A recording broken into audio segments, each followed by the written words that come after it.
Hello guys, welcome to Jupiter classes again. आप सभी का स्वागत है। और आपका अपना निखिल शर्मा आज आपको जो नया टॉपिक पढ़ाने वाला है ईवीएस। ठीक है, मैंने क्लाइमेट चेंज की बात करी थी तो इसलिए मुझे ईवीएस भी दे दिया है। ठीक है, तो फीमेल सब सुपरवाइजर के लिए इम्पोर्टेंट है। देखो, साइंस का एक हिसाब से पार्ट है ये। ठीक है, तो इसमें जो दिया हुआ है बस वही आपको तैयार करना है ना। तो इसमें बाकी की जो जीके करंट अफेयर्स है तो उसमें डिफिकल्ट होता है, लेकिन यहाँ पर सारा कुछ दिया हुआ है, यूनिवर्सल है। ठीक है, तो इसमें हम क्या डिस्कस करने वाले हैं आज? इन्वायरमेंट हम डिस्कस करेंगे, इकोलॉजी डिस्कस करेंगे, और इसके साथ इकोसिस्टम डिस्कस करेंगे। इको सिस्टम डिस्कस करेंगे। ठीक है, इकोसिस्टम को भी डिस्कस करेंगे यहाँ पर। ठीक है, बायोडाइवर्सिटी एक बड़ा सब्जेक्ट है तो इसको अलग से पढ़ लेंगे हम। ठीक है, फिलहाल इन्वायरमेंट, इकोलॉजी और बायो इकोसिस्टम के बारे में हम पढ़ेंगे। ठीक है, स्टार्ट करते हैं हम। तो इन्वायरमेंट, ठीक है, इन्वायरमेंट क्या है? इन्वायरमेंट जो वर्ड है ये आया है इन्वायरोनिया, फ्रेंच वर्ड है। ठीक है, यहाँ से आया हुआ है। इसका मतलब होता है टू सराउंड, आपका आसपास। ठीक है, तो हम ऐसे भी बात करते हैं कि आपका इन्वायरमेंट कैसा है, आप कैसे इन्वायरमेंट में रहते हो। ठीक है, तो इन्वायरमेंट हर एक तरीके का होता है। ठीक है, सोशोलॉजिकल इन्वायरमेंट होता है, सोशोलॉजी में आप देखोगे उसमें भी एक इन्वायरमेंट होता है, सोसाइटी एक इन्वायरमेंट है। ठीक है, यहाँ पर हम नेचुरल इन्वायरमेंट की बात कर रहे हैं। ठीक है, तो क्या है इसकी डेफिनेशन, क्या है यहाँ पर? Environment refers to anything that surrounds और affects an organism during its lifetime. ठीक है, क्या कह रहा है ये कि इन्वायरमेंट हम उसे कहते हैं जो किसी एक ऑर्गेनिज्म को क्या करता है, सराउंड करता है, और उसकी लाइफ टाइम में उसकी लाइफ को क्या करता है, अफेक्ट करता है। ठीक है, environment can be defined as the sum total of living, non-living components, influences and events surrounding an in organism। ठीक है, तो ये एक इसकी जो ऑफिशियल डेफिनेशन है, इसको नोट रख लेना। ठीक है, सम total of living non living components. ठीक है, जो जितने भी लिविंग या नॉन लिविंग कंपोनेंट्स हैं, और जितने भी इन्फ्लुएंसेस हुए हैं, इवेंट्स हुए हैं, ठीक है, एक ऑर्गेनिज्म के आसपास, उसी को हम कहते हैं, उसी के टोटल को हम क्या कहते हैं, एनवायरनमेंट कहते हैं। ठीक है, जितने भी ऑर्गेनिजम्स हैं from virus to man are obligately dependent on the other organisms and environment for food, energy, water, oxygen, shelter and for other needs. ठीक है, तो छोटे से छोटा प्राणी, जीव, ठीक है, से लेकर के इंसान तक, इंसान से बड़े भी जानवर हैं, ब्लू व्हेल है, हाथी है, ठीक है, वो सारे क्या हैं, एक दूसरे के ऊपर डिपेंडेंट हैं। ठीक है, जब हम फूड चेन पढ़ेंगे तब पता चल जाएगा, जब हम रिलेशनशिप पढ़ेंगे, सिम्बियोटिक रिलेशनशिप पढ़ेंगे, तब पता चल जाएगा। ठीक है, तो फिलहाल एक दूसरे पे डिपेंडेंट ही है। ठीक है, जो इंटरेक्शन और रिलेशनशिप बिटवीन ऑर्गेनिज्म है वो एक्सट्रीमली कॉम्प्लिकेटेड है, एक्चुअली में एक्सट्रीमली कॉम्प्लिकेटेड है। ठीक है, ऊपर वाले ने इतना ध्यान से, इतना सोच समझ के बनाया हुआ है कि हमें समझ नहीं पाता है कि हम खुद जिंदा कैसे हैं। ठीक है, तो यहाँ पर क्वेश्चन कैसे आ सकता है? ठीक है, अगर आपको सिंपल क्वेश्चन पूछना होगा, जेकेएसएसबी ने अगर सिंपल क्वेश्चन पूछना होगा आपको, तो वो यहाँ पर आपको कैसे पूछेंगे? ठीक है, या तो वो ये कहेंगे कि एनवायरनमेंट जो है, ये वर्ड कहाँ से आया है? ठीक है, 4-5 ऑप्शन दे देंगे। ठीक है, या तो डेफिनेशन आपको दे देंगे कि sum total of living, non living components, influences and events surrounding an organism is defined as, वहां पर ऑप्शन में आपको इकोलॉजी दे देंगे, फलाना फलाना दे देंगे, तो एनवायरनमेंट उसका आंसर होगा, ऐसे दे देंगे। ठीक है, लेकिन क्वेश्चन ऐसे भी आ सकता है, क्योंकि जेकेएसएसबी जो है अनएक्सपेक्टेड है। ठीक है, तो उसमें आपको किस चीज का ध्यान रखना है? ठीक है, यहाँ पर अगर आपको स्टेटमेंट वाला क्वेश्चन पूछ देंगे, ठीक है, तो स्टेटमेंट वाला क्वेश्चन पूछेंगे कैसे कि पहली एक स्टेटमेंट देंगे, एनवायरनमेंट इज डेराइव्ड फ्रॉम एनवायरोनिया। ठीक है, फिर दूसरी एक स्टेटमेंट दे देंगे, ठीक है, कि environment is defined as sum total of, जो भी यहाँ पर दिया हुआ है। ठीक है, और तीसरा दे देंगे कि इंटरेक्शन बिटवीन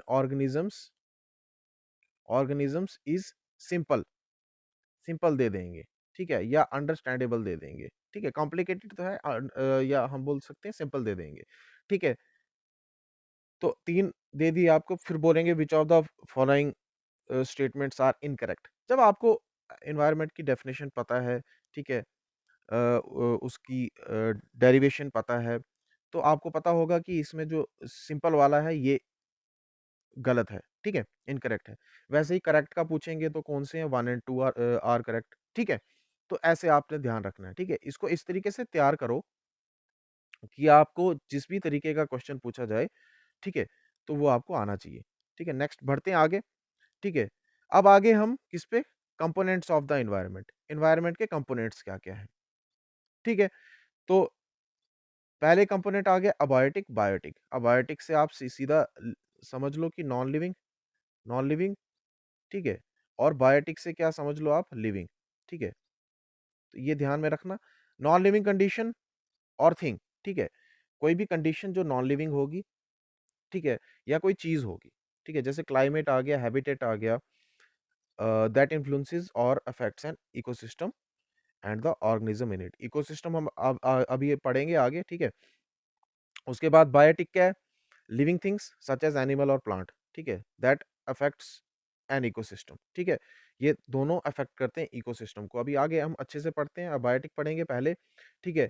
तो अबायोटिक कंपोनेंट्स क्या है, ठीक है, अबायोटिक कंपोनेंट्स, पहला आ गया लाइट, ठीक है। सनलाइट जो है वो सोर्स ऑफ एनर्जी है, ठीक है। लाइट जो नेचुरल लाइट है, जो वो हमें कहाँ से मिलती है, वो हमें सनलाइट से मिलती है। सनलाइट क्या काम देती है हमें, ठीक है, फिलहाल तो हमें विटामिन डी प्रोवाइड करती है, ठीक है। और दूसरा प्लांट्स, जितने भी प्लांट्स हैं उन सबको फोटोसिंथेसिस में हेल्प करती है ना, ताकि वो हमें फ्रूट्स दे सकें, ऐसा ही कुछ है, ठीक है। उसके बाद आ गया रेनफॉल, ठीक है, रेनफॉल भी एक अबायोटिक कंपोनेंट है, एक फैक्टर है ये भी, ठीक है। रेनफॉल नहीं होगा तो हम सर्वाइव कैसे करेंगे, जैसे क्या कहते हैं, एक्वस मीडियम जितना भी है, मेजर बायोलॉजिकल प्रोसेस जो है वो टेक प्लेस करती है। एक्वस सिस्टम मतलब कि जो जितने भी एक्वेटिक पार्ट है पूरी अर्थ का, ठीक है, तो उसमें देखेंगे हम 70% of the earth is covered with water, ठीक है, पानी से है भरी हुई, ठीक है। तो वहां पर जो जितनी भी लिविंग्स हैं वो अर्थ से ज्यादा है, ठीक है। तो इसीलिए वहां पर पानी की जरूरत है, ठीक है। पानी, जो रेनफॉल होगा तभी तो पानी रहेगा, ठीक है। पानी रहेगा तो तभी तो रेनफॉल होगा, है ना। वाटर साइकिल पढ़ा होगा, water aids in regulation of body temperature, ठीक है, बॉडी टेम्परेचर के लिए भी जरूरी है, ठीक है। Further water bodies from the habitat for many aquatic plants and animals, ठीक है। और जितने भी वाटर बॉडीज हैं, ठीक है, वो तो ऑब्वियसली जितने भी पानी में रहने वाले प्लांट्स हैं या एनिमल्स हैं उनके लिए हैबिटेट है, ठीक है, उनका घर है। टेम्परेचर, टेम्परेचर अफेक्ट करता है, देखो अभी भी, ठीक है, आज तो बड़ी गर्मी फील हो रही है फरवरी में, है ना। तो ये टेम्परेचर फिलहाल तो क्लाइमेट चेंज से हो रहा है, ठीक है, लेकिन टेम्परेचर इंपॉर्टेंट पार्ट है, ठीक है। ग्रीन हाउस आपने पढ़ा होगा, green house effect, green house effect की वजह से हमारा टेम्परेचर जो है वो कंट्रोल में रहता है, ठीक है। तो टेम्परेचर भी एक इम्पॉर्टेंट कंपोनेंट है हमारे एनवायरनमेंट का, ठीक है। एटमॉस्फेयर, ठीक है, एटमॉस्फेयर में हमारे क्या-क्या है, ऑक्सीजन है, नाइट्रोजन है, carbon dioxide and many other gases, ठीक है, बहुत सारी गैसेस हैं, इनर्ट गैसेस जैसे आर्गन, नियॉन, ठीक है, और भी बहुत सारी गैसेस हैं, ठीक है। तो ऑक्सीजन हमारे लिए इम्पोर्टेंट ठीक है, कार्बन डाइऑक्साइड हमारे प्लांट्स के लिए इम्पोर्टेंट है कि नहीं है? है ना?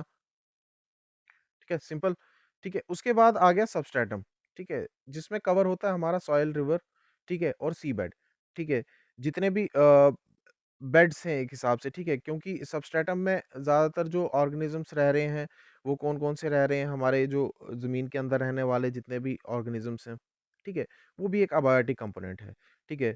कैन ईदर बी टेरेस्ट्रियल और एक्वेटिक इन नेचर, है ना। ऑर्गेनिजम्स दोनों टेरेस्ट्रियल और एक्वेटिक हो सकते हैं। टेरेस्ट्रियल का मतलब ज़मीन पे जो रह रहे हैं, एक्वेटिक का मतलब जो पानी में रह रहे हैं। सॉइल जो है लैंड कवर करती है और जितने भी microbes, protozoa, fungi and टिनी animals हैं, इनवर्टिब्रेट्स हैं, ठीक है? उन सब का घर है, ठीक है? जितनी भी रूट्स जो प्लांट्स की हैं, ठीक है? वो भी मिट्टी में हैं, तभी तो उनको पानी और न्यूट्रिएंट्स वहीं से मिलते हैं, है ना? और टेरेस्ट्रियल एनिमल्स कौन से हैं? जो ड्वेल करते हैं लैंड पे, ठीक है? एक्वेटिक प्लांट्स, एनिमल्स वो दोनों फ्रेश या साल्ट वाटर में रह सकते हैं, ठीक है? तो ये सबस्ट्रेटम क्रिएट करता है, ठीक है? ये एक सबस्ट्रेटम है, ठीक है? माइक्रोब्स जितने भी हैं वो दोनों हॉट वेंट्स बीनेथ द सी, ठीक है? जो माइक्रोब्स हैं, कुछ माइक्रोब्स ऐसे होते हैं जो एक्सट्रीम कंडीशंस में भी रहते हैं, एक्सट्रीम कंडीशन में भी रहते हैं, ठीक है? तो जो हमारा जो अर्थ है, वो खाली नहीं है, वो भरा हुआ है। चाहे जितनी गर्मी हो, चाहे जितनी सर्दी हो, ठीक है? हम नहीं रह पाते लेकिन वो रह सकते हैं, ठीक है? Next biotic components. Biotic components क्या होते हैं? ठीक है? ग्रीन प्लांट्स, ठीक है? ये हमारे जितने भी लिविंग ऑर्गेनिज़म्स हैं, जो प्लांट्स नहीं हैं, उनके लिए खाना बनाते हैं, ठीक है? ऑब्वियस है, ठीक है? प्लांट्स एक तो ऑक्सीजन प्रोवाइड करते हैं हमें, ऑक्सीजन प्रोवाइड करते हैं और दूसरा हमें फ्रूट्स फ्रूट्स या फूड फूड प्रोवाइड करते हैं हमें, है ना? तो ये समझ में आ गई। एनिमल्स, इंडिविजुअल्स या तो सेम स्पीशीज़ के होते हैं, जैसे हम हैं, ह्यूमन बीइंग्स, ठीक है? सेम स्पीशीज़ के हैं, ठीक है? हम सेम एनवायरनमेंट में भी पाए जाते हैं, ठीक है? They also coexist with other species, हम अदर स्पीशीज़ के साथ भी पाए जाते हैं, है ना? जानवरों के साथ भी रहते हैं हम, ठीक है? One species forms food for another, microorganisms and fungi decompose dead plants, and animals releasing nutrients locked in the bodies of the dead organisms for reuse by the growing plants, ठीक है? जितने भी माइक्रोब्स हैं वो क्या करते हैं कि अगर कोई चीज़ सड़ रही है, गल रही है, वो माइक्रोब्स उसको डिकम्पोज करते हैं, ठीक है? वो उसी वजह से सड़ती गलती भी है, ठीक है? तो उससे क्या होता है, उससे प्लांट्स के लिए खाद तैयार होती है, ठीक है? प्लांट्स को एक तो सॉइल भी क्रिएट होती है, ठीक है?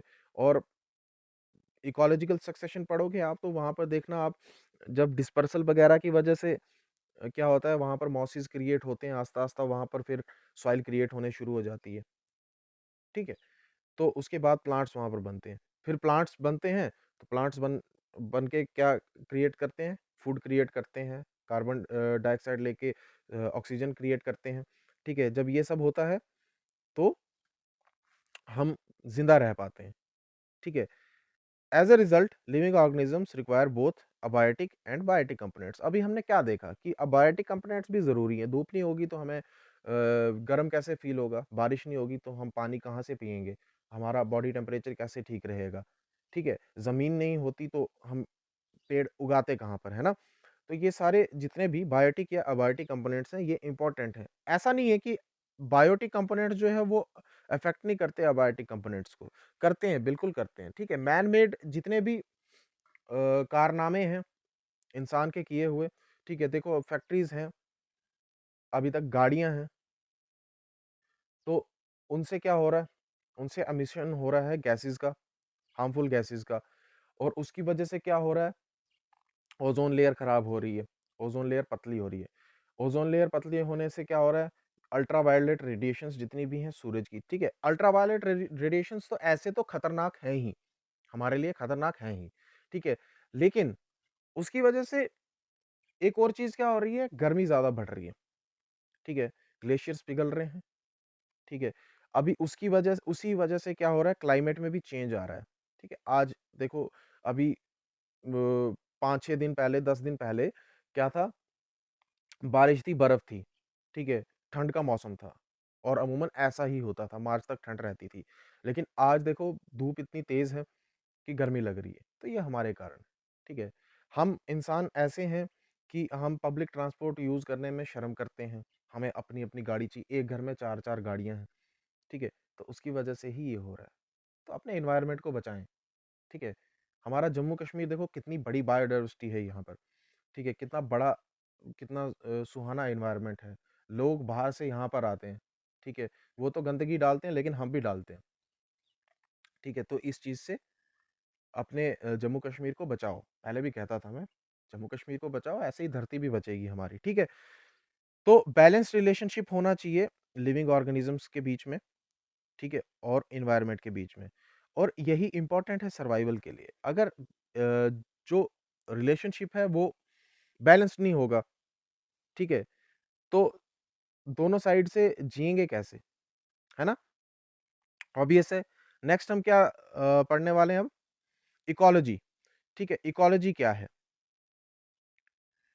इकोलॉजी ओइकोस और लोगोस से डराइव हुआ है, ठीक है? ओइकोस का मतलब क्या है? होम, घर, ठीक है? और लोगोस का मतलब होता है स्टडी, ठीक है? ये 2 वर्ड से डिराइव हुआ है। लिटरली इसका मीनिंग क्या है? Study of home nature. Definition से हम देखेंगे, होम ऑफ नेचर की स्टडी, ठीक है? इकोलॉजी क्या डेफिनेशन है इसकी? Defined as the scientific study of the relationship of the living organisms with each other and with their environment, ठीक है? इकोलॉजी क्या है? स्टडी है रिलेशनशिप किसका? लिविंग ऑर्गेनिजम्स और उनके उसका एनवायरनमेंट का, ठीक है? It deals with the ways in which organisms are moulded by their environment. किस तरीके से एनवायरनमेंट ने अफेक्ट किया है, ठीक है? अफ्रीका में जैसे लोग रहते हैं, अफ्रीका में उनका जो कलर रहता है वो ब्लैक रहता है, क्योंकि वहाँ का जो क्या कहते हैं मौसम है वो वैसा ही है, ठीक है? अब यहाँ के लोग जो हैं कहीं पर ऐसा होता है कि हाइट जो है बड़ी ज़्यादा अफेक्टेड होती है, कहीं पर बहुत लंबे होते हैं लोग, कहीं पर बहुत छोटे होते हैं लोग, है ना? तो ये क्या है, ये मोल्डेड है। जैसे बतख है, बतख के आपने पॉज़ देखे होंगे, उसके पॉज़ जो हैं वो उनके बीच में फिर भी स्किन रहती है, वो किस लिए? क्योंकि बतख ने तैरना होता है, तो उसके एनवायरनमेंट की वजह से वो मोल्डेड है, ठीक है? ये बताना चाहता हूँ। How they make use of environment resources including energy flow and mineral cycling, ठीक है? फिर उसके बाद लिविंग ऑर्गेनिज़म्स एनवायरनमेंट रिसोर्सेज़ का कैसा उपयोग कर रहे हैं, कैसा इस्तेमाल कर रहे हैं, और साथ में एनर्जी फ्लो की बात हो रही है कि एनर्जी कैसे ट्रांसफर होती है, किस तरीके से मोल्डेड है एनर्जी ट्रांसफर, और मिनरल साइक्लिंग, जितने भी मिनरल्स हैं उनकी साइक्लिंग जो है वो कैसे अफेक्ट हो रही है, ठीक है? तो ये सारी जितनी भी कंडीशंस हैं इनको स्टडी करती है इकोलॉजी, उसको हम बोलते हैं इकोलॉजी, ठीक है? डन। नेक्स्ट हम जाते हैं, अब क्या है? इकोसिस्टम, ठीक है? इकोसिस्टम क्या है? An ecosystem is defined as the structural and functional unit of biosphere consisting of community of living and the physical environment, both interacting and exchanging materials between them. It includes plants, trees, animals, fish, birds, microorganisms, water, soil and people. ठीक है? तो ये जितना पूरा का पूरा जो process है, पूरा का पूरा जो प्रोसेस है, जो स्ट्रक्चरल और फंक्शनल जितने भी बायोस्फीयर में यूनिट्स हैं, ठीक है? जिसमें हम ये देखते हैं कि इंटरेक्शन क्या है हो रहा है, ठीक है? लिविंग ऑर्गेनिजम्स और एनवायरनमेंट के बीच में, इसी को इकोसिस्टम बोलते हैं। ये एक सिस्टम है, ठीक है? ये किसका सिस्टम है? एनवायरनमेंट का सिस्टम है, ठीक है? जो हम देख सकते हैं कि हाँ, ये क्या क्या है? Ecosystem very greatly in size, ठीक है? सबसे छोटा जो इकोसिस्टम हम बोल सकते हैं, वो हम गमला बोल सकते हैं, ठीक है? फ्लावरिंग पॉट, ठीक है? तो इकोसिस्टम जो है ये वेरी करता है साइज़ में, एलिमेंट्स में, ठीक है? क्योंकि हर जगह सेम एनवायरनमेंट नहीं है, ठीक है? Everything that lives in an ecosystem is dependent on other species and elements that are also part of ecological community, ठीक है? जितने भी ऑर्गेनिज़म्स रह रहे हैं, ठीक है? वो क्या है? एक-दूसरे के ऊपर डिपेंडेंट हैं, किसी भी इकोसिस्टम में, ठीक है? If one part of the ecosystem is damaged और disappears, it has the impact on everything else, ठीक है? जितने भी पार्ट्स हैं, अब देखो हवा ही चले जाएगी, हम तो मर जाएँगे, ठीक है? प्लांट्स जाएँगे, फिर कार्बन डाइऑक्साइड ही कार्बन डाइऑक्साइड हो जाएगी, हम मर जाएँगे, ठीक है? सिंपल सी बात है, ठीक है? तो जितने भी कंपोनेंट्स हैं इकोसिस्टम के, वो सारे जो हैं एक-दूसरे के ऊपर डिपेंडेंट हैं, ठीक है? It means that all the elements living in balance are capable of reproducing themselves. Ecosystem can be as small as single tree and as large as entire forest, ठीक है? वही बता रहा हूँ कि बैलेंस में होना चाहिए एक तो, ठीक है? उसी की वजह से क्या होगा? रिप्रोडक्शन होगी। हम अपनी स्पीशीज़ को आगे बढ़ा सकेंगे, ठीक है? और इकोसिस्टम जो है वो छोटे से छोटा हो सकता है और बड़े से बड़ा भी हो सकता है, ठीक है? नेक्स्ट जाते हैं हम। नेक्स्ट क्या है? Difference between ecology, environment and ecosystem. इन तीनों के बीच में डिफरेंस क्या है? ये हम अपनी क्लास को लेके चलते हैं, ठीक है? जुपिटर क्लासेस को ले लो, और उसके स्टूडेंट्स को ले लो, ठीक है। इकोलॉजी क्या है? साइंटिफिक स्टडी होगी रिलेशनशिप किसके बीच में? आपके और हमारे बीच में, ठीक है, as a whole. Jupiter classes क्या है? एक एनवायरनमेंट है, जहाँ पर स्टूडेंट जो है वो स्टडी कर रहा है, ठीक है।